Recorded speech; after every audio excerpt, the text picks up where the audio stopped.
Kevin Costner willingly gave up top billing to Robert Duvall in this forgotten Western drama. These days, Kevin Costner is known as the face of the modern West, a role he was still in its early stages of embracing back in the early 2000s. But long before Costner got into the saddle, the late Robert Duvall was earning his spurs and making a name for himself as one of the most impressive stars in Hollywood, whether he was starring in westerns or anything else. So, when Costner cast Duvall for his 2003 western feature, Open Range, he did something that, looking back on it now, was quite humble for a filmmaker who not only directed the film but also starred and produced. He gave Duvall top billing. Kevin Costner honored Robert Duvall by giving him top billing for Open Range. Although not his most praised or ambitious western drama, Kevin Costner really outdid himself with the too often ignored Open Range.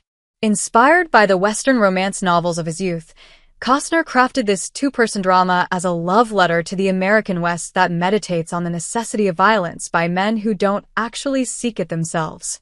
But despite his labor of love, Costner refused to take top billing for the post-Civil War epic, offering it instead to Robert Duvall, who arguably delivered his greatest western performance, sans Lonesome Dove as Boss Spearman.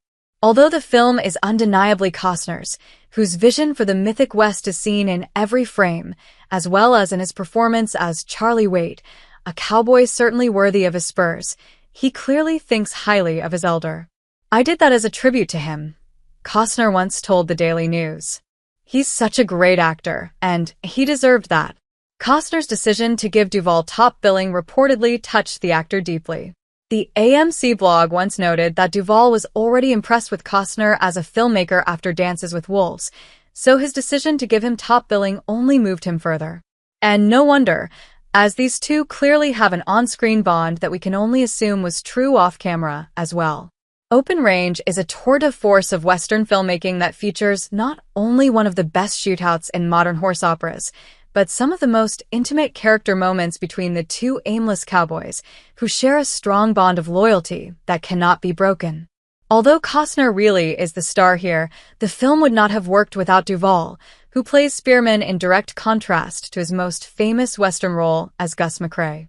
Open Range is an underrated Western triumph perfected by the fabulous on-screen duo. Costner and Duvall simply kill it in Open Range.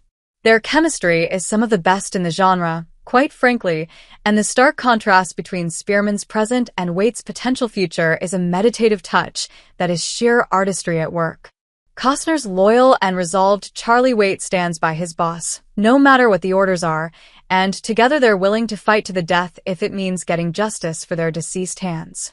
The way Duvall's character pours into Costner's, urging him to have the life he didn't, feels quite relevant to the off-screen relationship between the Western stars. It's clear that Costner saw Duvall as almost a mentor of sorts, and it was that respect that led to his humble accreditation. Robert Duvall is a very specific actor and a natural actor. Costner once told film critic Robert Ebert, "I wasn't looking for someone who would play boss as a character, but someone who would give me a hold-the-screen type boss." For Costner, casting Duvall was never about recreating the magic that was his performance in Lonesome Dove, but showcasing Duvall's impressive talents in a way that helps elevate his own performance as Charlie Waite. There's a key scene in the cafe, which I think is an AFI moment for Bob. I stand behind him and don't say a word. Of all Costner's Western features, perhaps his most underrated is Open Range, a film that exceeds all expectations due to the performances of its leading men. Duvall may not have truly been the lead, but he more than earned that top billing credit here. With Duvall's passing, there's no better time to give this one a rewatch.